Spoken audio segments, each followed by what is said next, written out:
Hoy iniciamos el recorrido por un lugar muy caro a los afectos de los asuncenos y los paraguayos, el cementerio de la Recoleta, el más antiguo de Asunción.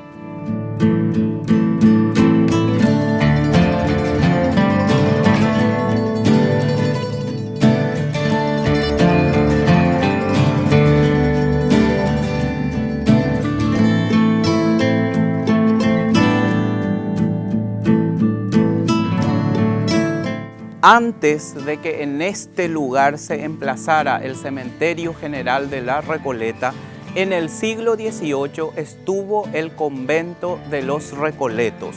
Luego el doctor José Gaspar Rodríguez de Francia lo convirtió en las caballerizas de la naciente república.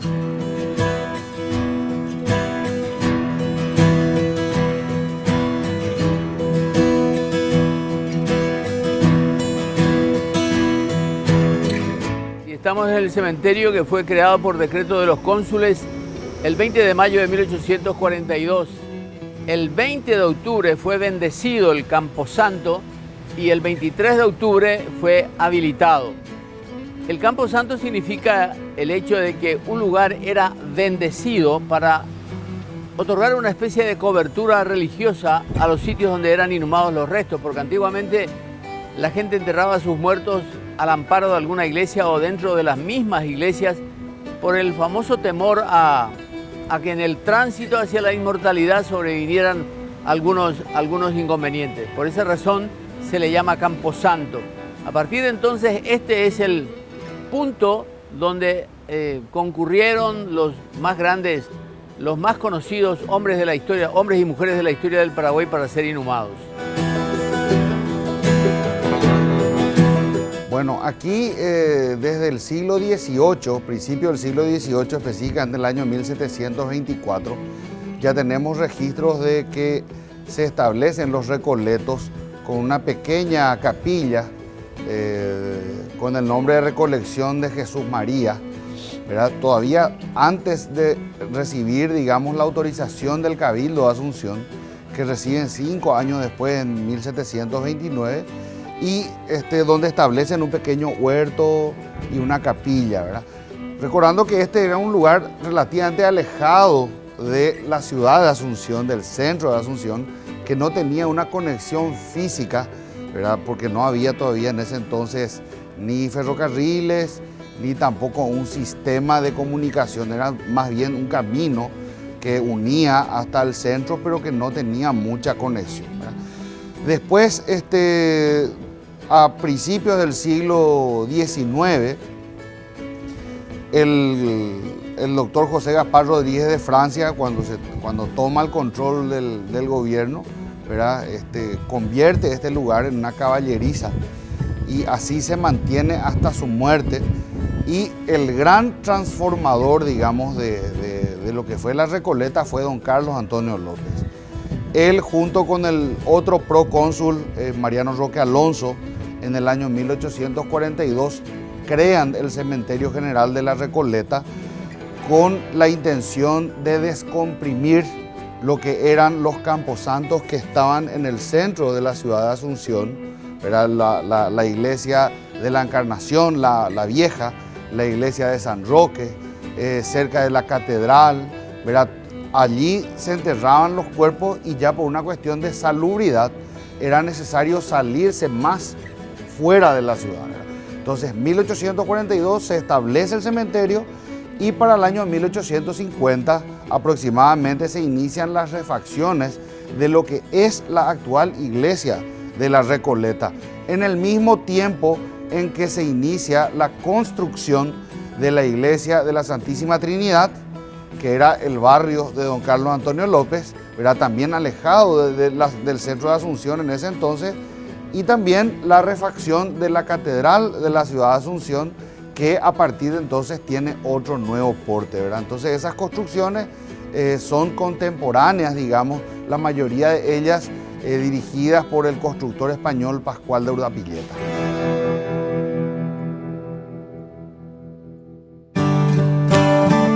En un cementerio normalmente observamos tres fenómenos o tres tipos de asuntos de interés que llaman nuestra atención. Primero está lo simbólico, segundo está lo arquitectónico y en tercer lugar la historia nacional. Lo simbólico porque antiguamente las personas con conocimiento o aún sin él, pero guiados por sacerdotes o por gente entendida, dotaban a los lugares de inhumación de símbolos que relacionaban la vida con la muerte. Por esa razón aquí vamos a encontrar una serie de símbolos que representan el tránsito hacia la inmortalidad, el paso del tiempo, la pretensión del cielo, etcétera, etcétera.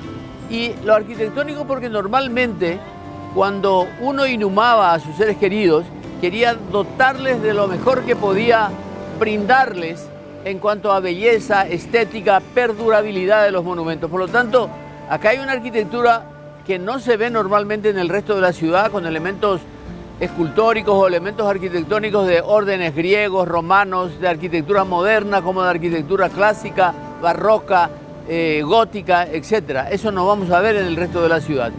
Y finalmente lo histórico, porque en Asunción se dieron los acontecimientos más importantes de la historia del Paraguay y porque finalmente acá vinieron a parar todos los grandes protagonistas de nuestra historia, tanto política como social y cultural.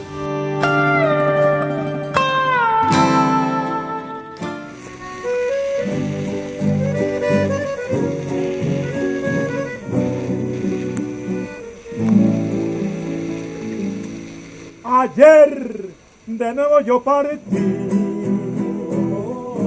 dejando mi hermosa nación, paisaje, amor y pasión, romántica, heroica nación. Tenemos que decir que, sin embargo, la iglesia de la Santísima Trinidad estaba mejor conectada, porque recordemos que a fines de la década de 1850 ya llegó el tren por allí y eso iba hasta el Botánico y luego enfilaba hacia la zona norte, que era Luque, ¿verdad?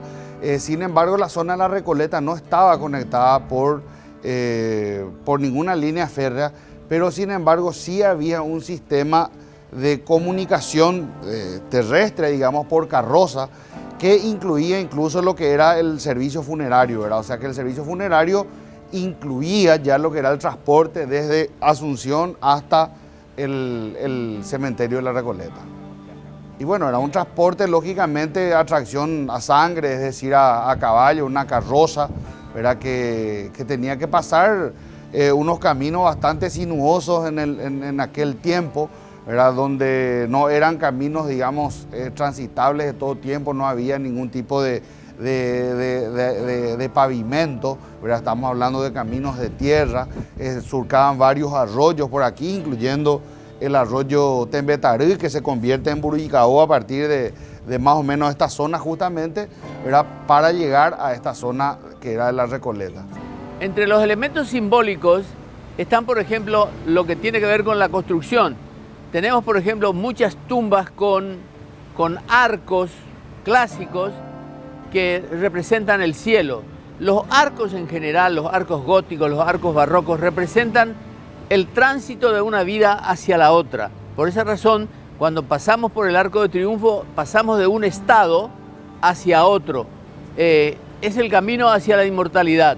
Después, incluso en cuanto a los elementos más pequeños, como por ejemplo bajorrelieves y sobrerelieves, tenemos en muchas tumbas formas de féretros que van como en carruajes, rumbo hacia la eternidad. Después tenemos antorchas de cabeza para abajo, que son símbolos de luto. De la misma manera que la bandera media asta, la antorcha de cabeza para abajo es símbolo de luto. Y hay otros adornos que acompañan normalmente a la muerte y que tienen que ver muchas veces hasta con la literatura, porque, por ejemplo, la flor que se llama No me olvides es una flor que aparecía sobre el cuerpo de Ofelia, el personaje de Shakespeare, cuando fue encontrada muerta bajo una corriente cristalina. Después tenemos otras flores como la violeta, como la flor de acanto, como la flor de lis, que son símbolos mortuorios que acompañan a los seres queridos en su tránsito hacia la inmortalidad. Y después finalmente están los árboles. Estamos viendo allá a lo lejos el ciprés, que representa, el ciprés es una alusión al dios de la muerte de los romanos, a Plutón, y incluso les atribuían la capacidad de la conservación de los muertos bajo tierra. Por lo tanto, los cipreses eran sembrados, especialmente en los cementerios, así como las moras también. Después hay cosas que crecen espontáneamente, como lo que tenemos aquí. De repente tenemos una planta de mango, alguien habrá comido una siesta calurosa un mango y tiró la semilla y creció y nadie se molestó en recoger o limpiar el lugar. Y otras cosas por el estilo. Vamos a encontrar muchos elementos simbólicos que finalmente marcan la diferencia entre las tumbas antiguas y las tumbas modernas. Porque antes a la gente le preocupaba que el ser querido fuera acompañado por esos símbolos. Después vinieron las personas que se ocuparon más de que la tumba brillara de forma a representar el estatus social y económico del muerto. Y así tenemos hoy tumbas sin símbolos, pero con mucho granito, vidrio templado, mármol, elementos dorados, etc.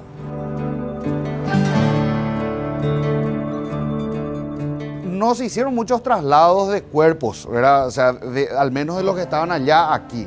Se creó esto como un nuevo lugar, ¿verdad? Y hay una estadística de que, por ejemplo, en un espacio de 6 meses, prácticamente 150 cuerpos fueron enterrados, lo que demuestra ya el dinamismo que empezó a tener apenas que habilitado el cementerio de la Recoleta, ¿verdad? Y se convirtió sin lugar a dudas en en la principal necrópolis de la ciudad de Asunción y de la República del Paraguay, ¿verdad? Recordando que en el cementerio internacional, donde queda hoy, ahí en la esquina, en Choferé del Chaco, esquina Mariscal López, están algunas de las lápidas de los técnicos e ingenieros extranjeros, la mayoría de ellos británicos, que vinieron en la época de don Carlos Antonio López, luego del viaje de Francisco Solano, ¿verdad? Urbanísticamente, el valor del cementerio está en el hecho de que representa casi lo mejor del espíritu estético de una sociedad. Evidentemente, en nuestra sociedad, que rápidamente esas cosas pasaron de moda o no fueron comprendidas, es decir, hay un desfasaje en un momento determinado en todas las sociedades, cuando aquellas personas que tienen dinero tienen también el poder del conocimiento y entonces son acompañados por ciertos elementos de calidad estética que entornan sus vidas.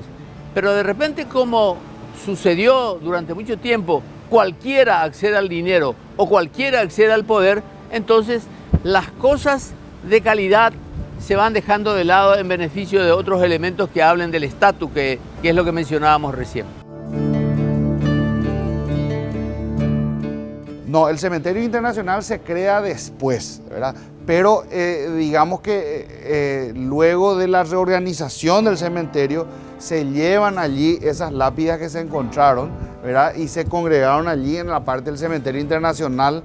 También otro de los mausoleos de la época, aunque hay muchos de la segunda mitad del siglo XIX aquí en esta región, en esta parte del cementerio, está el de Corina Adelaida Lynch, que es la hija del Mariscal López y de Madame Lynch, en el centro del corredor. También se tiene el mausoleo del general José Dubigis Díaz, que falleció heroicamente en Paso Pucú, luego de una agonía de varios días, herido de una bala de cañón, lo que incluso exigió a que se le ampute la pierna y que la pierna sea, digamos, enterrada en un cajoncito junto con el féretro de José Dubigis Díaz, y que fueron trasladados en el año 1939, antes de la asunción a la presidencia del general José Félix Estigarribia, ¿verdad? Llevados desde el cementerio de la Recoleta hasta el Panteón Nacional de los Héroes, ¿verdad? Y así se tienen también de otras personalidades y familias notables de la época.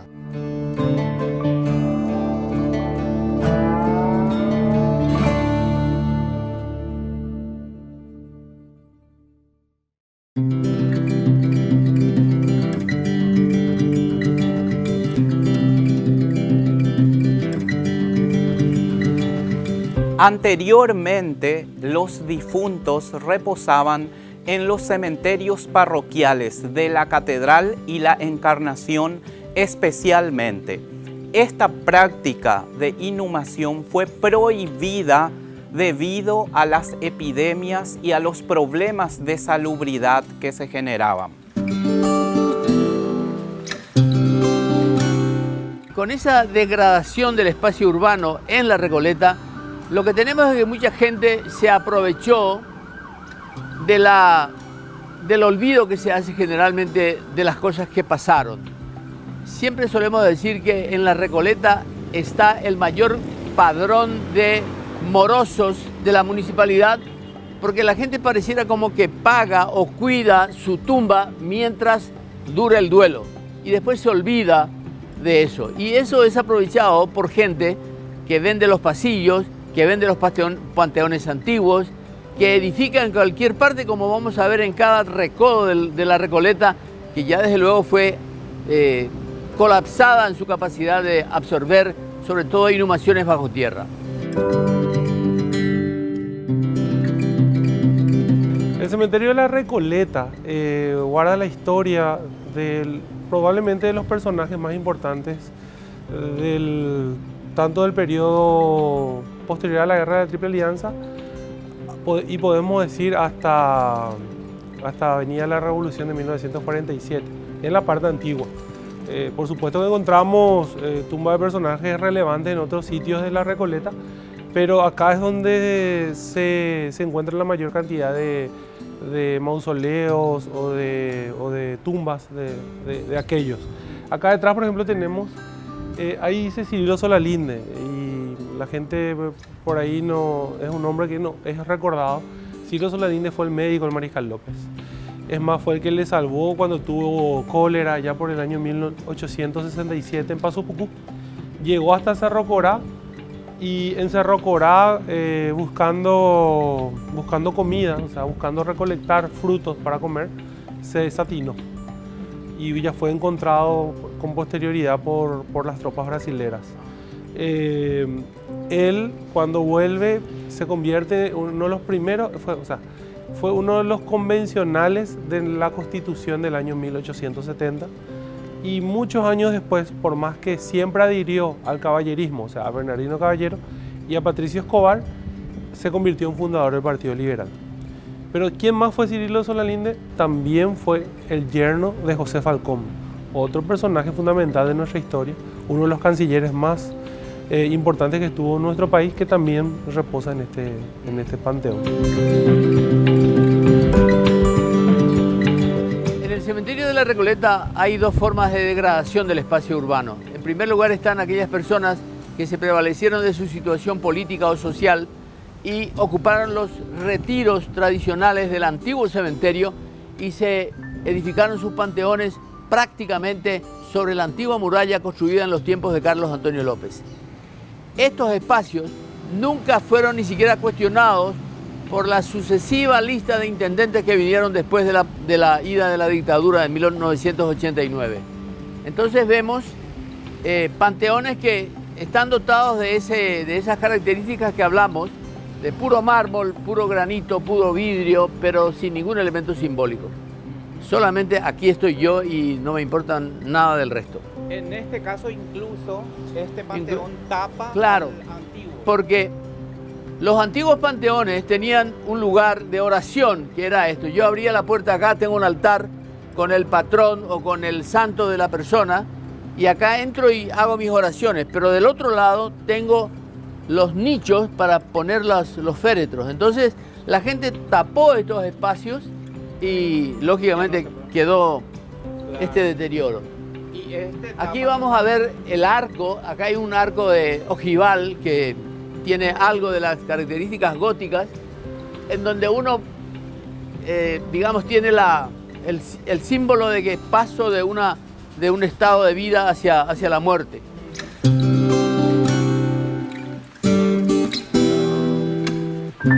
Esta tumba habla de Mikoski, que fue también fueron los técnicos que vinieron ya de la época de don Carlos Antonio López, pero también quien está acá está Gustavo Crobato. Gustavo Crobato fue el intendente de Asunción durante el segundo periodo de la Guerra del Chaco. ¿Por qué? Porque estaba Bruno Bullari, falleció en ese periodo de la Guerra del Chaco, asume él y está su hijo, que su hijo igual, por más que era el hijo del intendente, se fue a la guerra.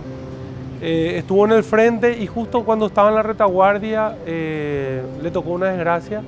Explotó un arsenal ahí en donde hoy sería la sanidad de la Armada, cerca de la zona del puerto, y él fallece a consecuencia de las quemaduras. En el año 1997, no sé quién era el intendente municipal, ordenó poner en todas las tumbas de personajes relevantes de nuestra historia este cartel: sirvió a la patria. ¿Quién es Hilario Amarilla? Es el famoso cohetero, el que se especializó en el uso de los cohetes a la Congreve durante la guerra de la Triple Alianza. Él llegó sin una pierna a Piribebuy, igual comandó la artillería sin una pierna desde su caballo. Y hay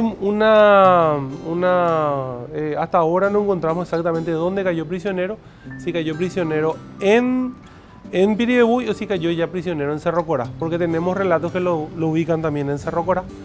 Él en la posguerra tuvo los más altos cargos de la carrera judicial de aquella época, o sea, fue en su momento miembro de lo que hoy sería la Corte Suprema de Justicia. Y también fue uno de los primeros y probablemente el único que yo por lo menos encontré con relatos de él que se opuso a la influencia que tenía la masonería ya en aquella época en los estrados judiciales, increíblemente. Murió a consecuencia de las heridas. En esa época no se conocía mucho la diabetes y todo eso. La herida increíblemente nunca se le curó del todo y falleció a consecuencia de eso.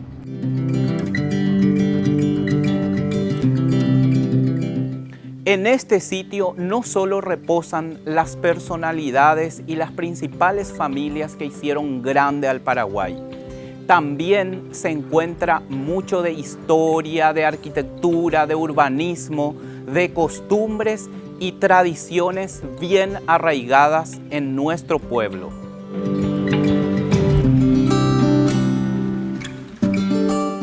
Y aquí vamos a ver una tumba que es el famoso túmulo que se llama, donde hay una placa muy bien elaborada para una persona que murió en 1862, y probablemente esa tumba haya precedido la edificación de todos estos monumentos, y entonces quedó en el lugar del retiro, pero no como una intrusión en el orden urbano de entonces, sino que ya estaba.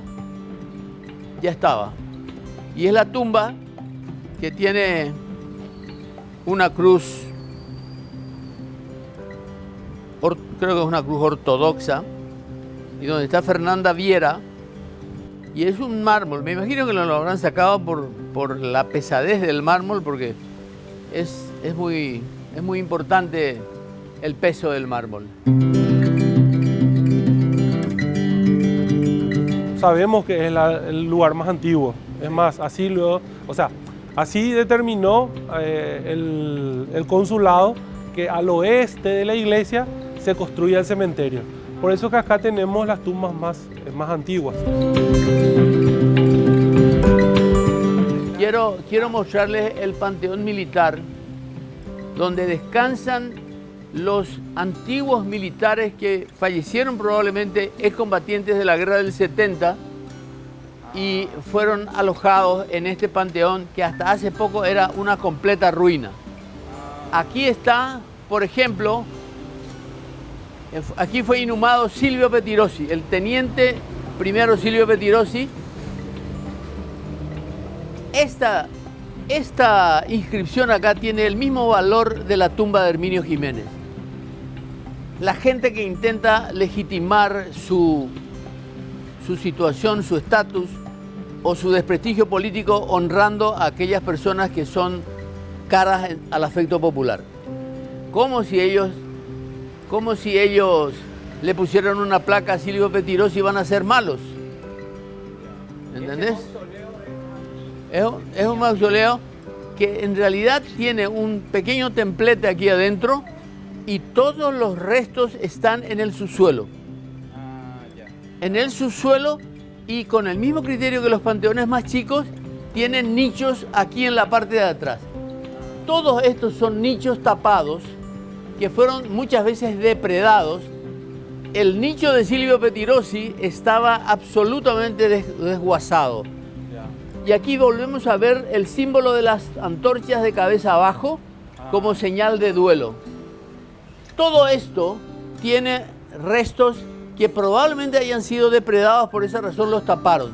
Solamente los féretros que quedaron tienen vidrio. Y es un panteón militar, ¿eh? ¿Y la parte de adelante? Y la parte de adelante tiene un templito, un templete de oración. Sargento Aurelio Lucena. Sí. Mira, en Paso Correo Limpio falleció el 8 de agosto de 1947. Este probablemente falleció en la Guerra Civil del 47. ¿Ves? Tenemos acá, y en la parte de atrás tenemos los nichos. Y mira, ¿por qué estos cofres tan grandes me parecen Y baúles? probablemente guarden restos de algunos. ¿Tipo una fosa común? Tipo unas urnas con huesos.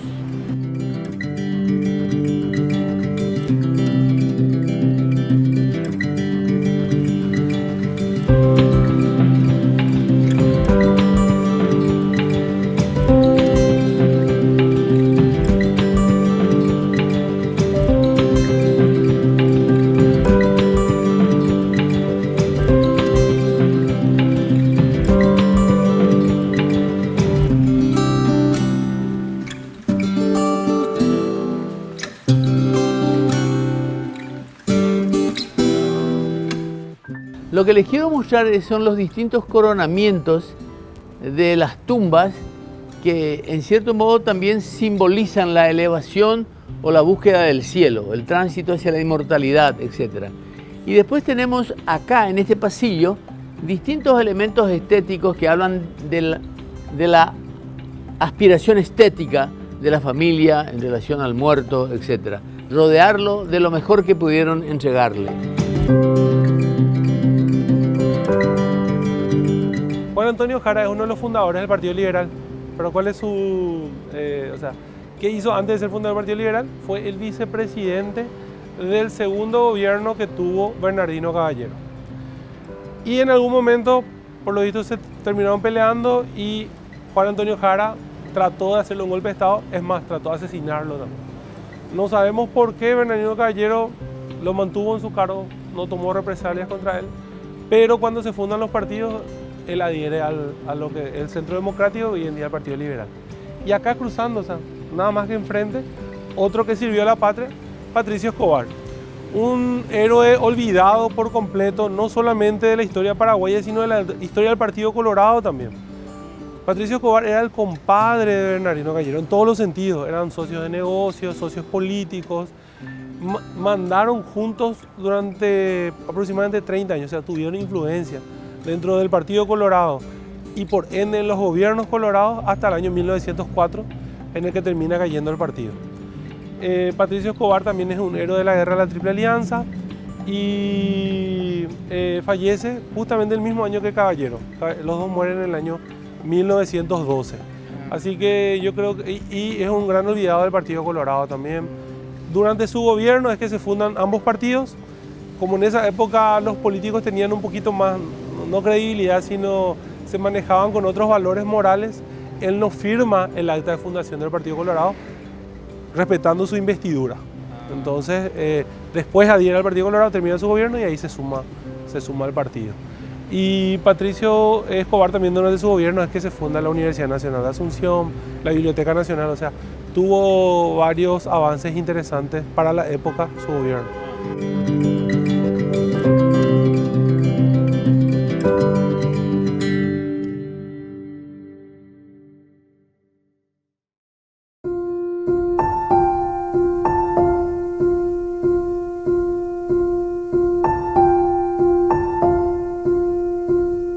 En torno a este lugar encontramos curiosos personajes. Una de ellas es doña Rosalía Rodas, quien desde niña vendía claveles acompañando a su madre. Ella conoció nada más y nada menos que a Delfina Servín, aquella mujer de armas tomar que acabó con la vida de Mateo Gamarra. Rosalía Rodas. ¿Cuántos años tenés? Voy a cumplir 79. ¿Y hace cuánto que vos estás acá trabajando? Que yo vendo para mí hace 65 años. Sí. Pero yo ya vendía con mi mamá desde niña. ¿Y de dónde son ustedes? De acá, de Barrio Carmelita. Ya. ¿Y cómo vos empezaste? Mi mamá nació en Pirayú, mi papá nació en San Lorenzo. La historia de Delfina Servín. Eso yo no sé mucho. Pero tu mamá le conocía. Sí, pero no, eso yo no sé mucho. Lo único que sé es que era marchante de mi mamá y que mi mamá me daba a mí para llevar las flores. A Delfina. Para que ella venda en su kiosco. Decime, ¿y ella te decía su nombre? Sí. ¿Te decía? No, pero mi mamá lo me decía. ¿Qué te decía? Anda a llevarle a Delfina sus flores. A Delfina Servín. Sí. ¿Y A ella Delfina. ¿Presa cuánto tiempo en el Buen Pastor? Y según yo escuché, como 40 años. 40. Estaba y tenía como 40 años. Y después se quedó otra vez con las monjitas a vivir. Ella no salió del Buen Pastor. Siempre se quedó con las monjitas. Con la hermana superiora, con la hermana Margarita. La hermana Margarita hasta ahora vive, eso es lo que yo sé. Porque cuando cayó Stroessner, el general Rodríguez sacó todito a la monjita, a todo, y puso policía y militar ahí.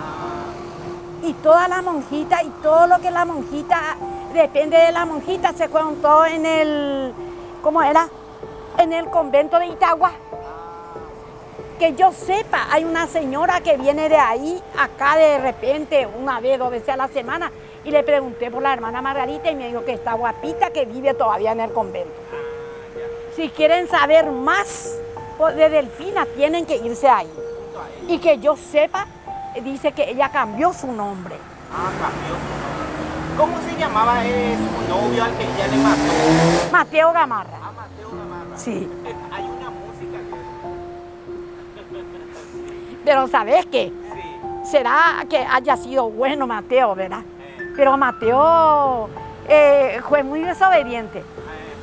Le ponía los cuernos. Le ponía los cuernos en vivo. No, no es lo que Ñemijape. Sí. Porque Ñemijape está bien, ¿verdad? Pero, ¿Cómo que no? encima no vayan a hacer más así, le dice y hace otra vez. Eso no se hace. ¿Y qué es lo que ella vendía en su kiosco? Vendía bocadito, ¿viste vos que no había todavía ni un restaurante que hacía bocadito? Todos los bocaditos para cualquier fiesta y evento salía del Buen Pastor. Sí, empanadita, croquetita, bolita de mandioca, bolita de queso, todo. Sí, bocaditos de todas clases. Esa era su mercadería. ¿Preparaban ahí? Si preparaban ahí, le sacaba, ella salía en su kiosco. ¿Y las flores que vendía? Y era claveles de todos los colores. Ahora no tengo clavel. La rosa no vendía ella porque se le moría muy pronto. Viste vos que no había la importación. Y nuestra rosa nacional no aguanta el clima. Demasiado pronto se caía así así. Exacto, sí. Pero el clavel no se caía, pues. ¿Y tu mamá qué te decía de ella? Nada, nada. Hablando así como ahora de una pequeña historia, no más que yo ya tenía sentido común, ya era más madura.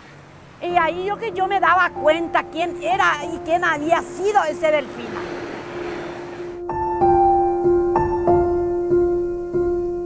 Encontramos un documento de la época del gobierno de Juan Bautista de Urquiza ordenando la construcción de un panteón militar.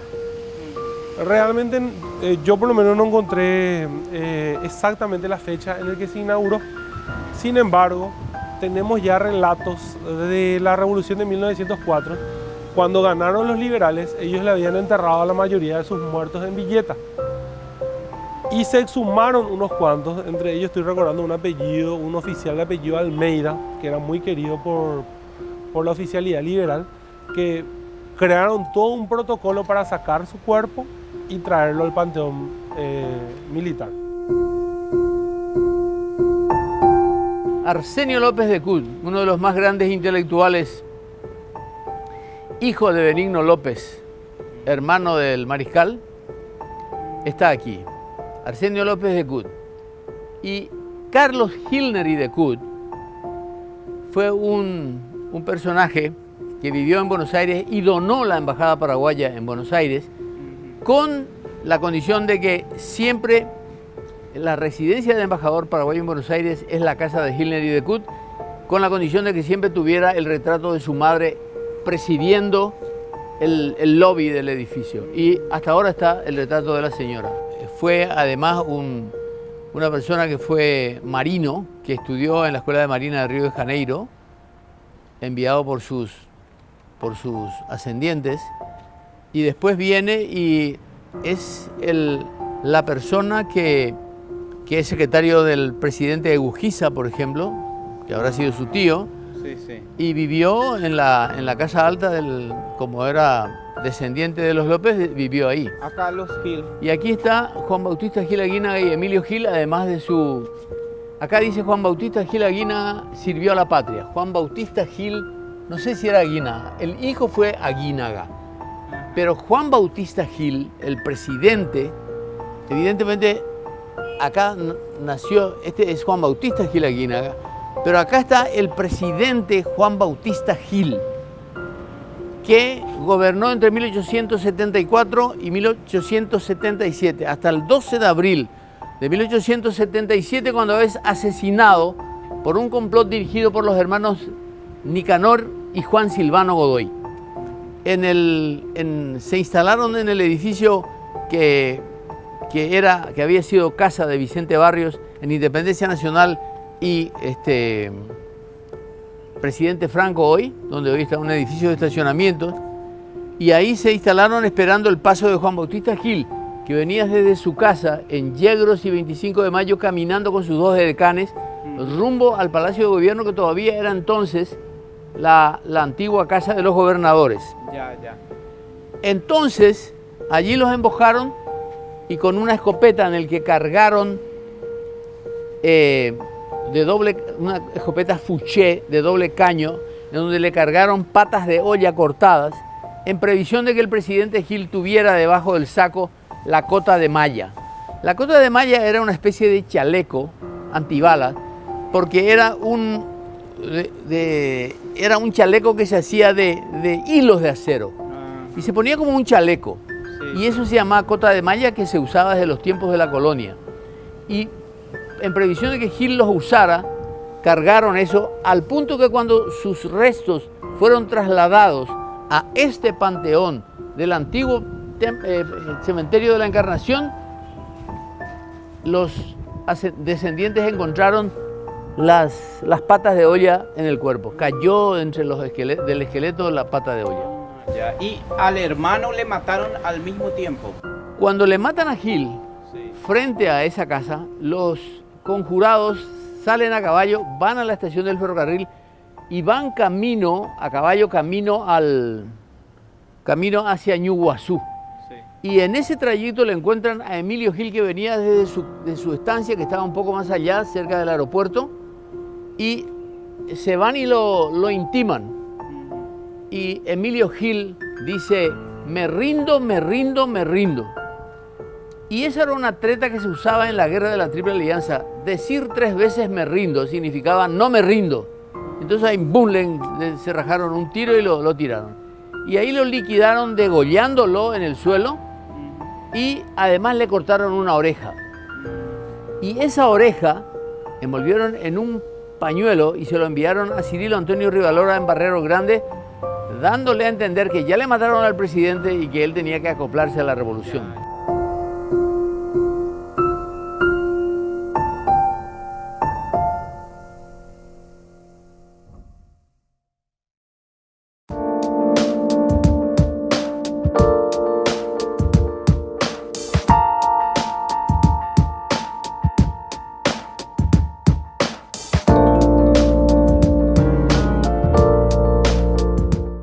En los panteones y mausoleos, incluso en las lápidas, se nota mucha simbología según la época en la cual fueron los enterramientos.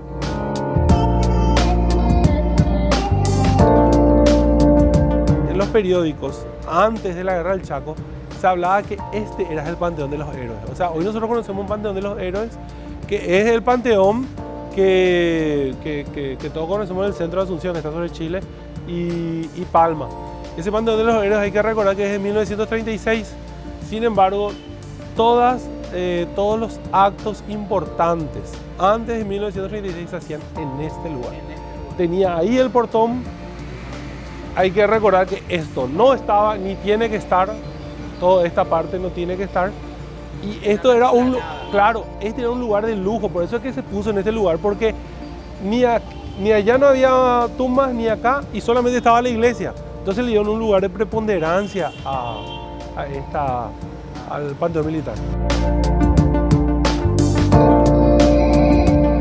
La viuda del presidente Gil, que ya tenía 5 hijos de don Juan Bautista, se casa con Caballero y vuelve a tener 2 hijos de Caballero, doña ella es Díaz de Bedoya. De Bedoya, se casa Concepción de Bedoya y vuelve a tener 2 hijos de Caballero y fallece 3 años después. La viuda de Gil, de Emilio Gil, cuando le capturan hacia octubre del mismo año, le capturan a los conjurados, ella le responsabiliza al comandante Molas, el famoso abanderado de Tuyutí, José Dolores Molas, le hace culpable de la muerte de su marido y le envía de regalo a la prisión, a la cárcel pública, le envía de regalo unos grilletes especiales para los tobillos de acero prácticamente inviolable.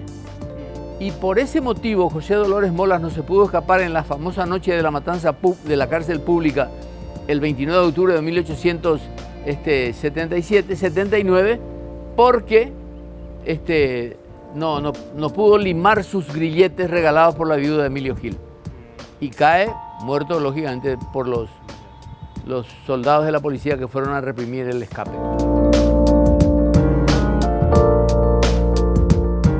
Y con mi mamá crecí por acá.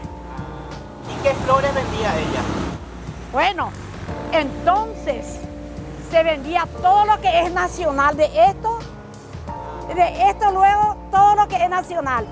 Margarita nacional, rosa nacional, clavelina, raído sombrero, conejito. Todo eso se vendía porque no teníamos la importación. Cuando la importación entró, terminó aquello. Ahí bajonearon el cultivo nuestro. Se vendía penacho, se vendía raído sombrero, se vendía la flores amarilla, margarita blanca, margarita amarilla, margarita bordó, teníamos acá. Nosotros crecimos por ahí y no veíamos la hora que llegue el 3 de mayo, el Día de la Cruz, que se ponía, la mamá de ellos, ponían una cadena de chipa. Lo que se iba a rezar comía mucho. Ya, y después ustedes arrancaban la chipa. Arrancábamos la chipa. ¿Y vos le llegaste a conocer a los familiares de la crucita? Solo a la mamá y el papá de ellos. Antes no. ¿Y ellos eran tus marchantes? Sí, marchantes de mi mamá. Porque mi mamá vendía las flores y yo vendía el agua. ¿Y de dónde traías el agua vos para vender? Allá donde dice Pirelli, donde están esas banderas. Sí. Allá, de ahí, porque era un Ubú. No teníamos todavía agua corriente. ¿Y vos traías de allí? De ahí, todas traíamos. Mirá un poco cómo va la mano, de ahí tomábamos. De ahí traíamos para la señora que hace aloja, traía de ahí también del Ubú. Y así. En el año 1932, por supuesto, acá se comenzó a traer a los oficiales que iban cayendo en la Guerra del Chaco. No pudimos determinar exactamente la cantidad de oficiales que están acá, pero tenemos registros y por lo menos alcanzan unos 200. Por eso es que queremos saber cómo están, si tienen todavía los nombres de los oficiales. Están todos abajo. O sea, acá aparecen estas placas nada más. Por supuesto que hay que recordar a a los 3 cadetes del antiguo colegio militar que cayeron en combate, que están ahí los 3, están los nombres de los 3 acá, pero sin embargo, acá abajo hay muchísimos otros oficiales que cayeron combatiendo en el Chaco. Por eso este era el panteón de los héroes. Era un honor que se les traía acá, todos desde Bernardino Caballero, Patricio Escobar, inclusive Eligio Ayala, primero fueron velados en este lugar y en algunos casos llegaron a estar dentro del panteón hasta que se construyan sus respectivos panteones. Entonces era como una forma de honor que se los traiga primero a este lugar.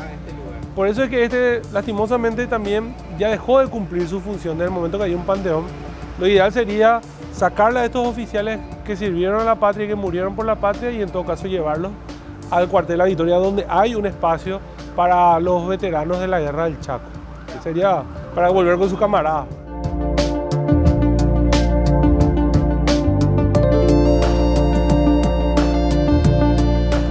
Esta tumba es fundamental para el nacionalismo paraguayo, para entender ese proceso en el cual empieza la revalorización del soldado paraguayo y la reivindicación de Francisco Solano López. ¿Por qué?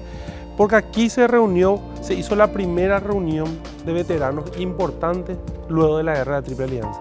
En el año 1900, el hijo de Francisco Solano López, Enrique Solano López, a través de su periódico La Patria, organizó el 22 de septiembre un encuentro acá con veteranos de la guerra para rendirle homenaje a José Dujis Díaz. A partir de ahí se volvió una fiesta popular cada año el 22 de septiembre, en donde se venía a rendir homenaje a él hasta que eso fue subiendo con respecto a la figura de López.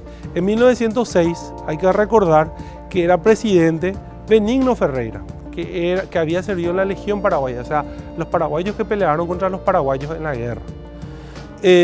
Y su gobierno mandó un grupo de oficiales para que controle que no haya desmanes durante el acto. Pues realmente lo que vinieron a ver era cuáles eran los discursos que daban acá. Ignacio Apane, parado en una tarima en este mismo lugar, se le ocurrió reivindicar a algunos oficiales de la guerra pasada. Y antes de que hables de López, aunque él después dijo que no quería hablar de López, hubo una represión. Y a partir de ahí un quiebre, a partir de ese 1906, en donde los veteranos ven a este lugar como un lugar donde ellos podían venir a juntarse para volver a recordar las penurias de la guerra e inclusive las glorias del pasado. O sea, este lugar es fundamental para entender todo ese proceso de reivindicación de Francisco Solano López. Hasta 1920 fue un lugar importantísimo, porque en 1920 es donde se quiebra definitivamente ese periodo histórico y en el que ya se puede hablar de que el lopismo va ganando un espacio diferente e inclusive va venciendo al otro discurso que es el antilopismo. Se hicieron los actos hasta la guerra del Chaco, como también lo mismo se hizo el Panteón, ya se lo trajo el Mariscal, entonces este lugar se quedó nuevamente olvidado. En el año 1939 se sacan los restos y se los lleva al Panteón de los Héroes también a él.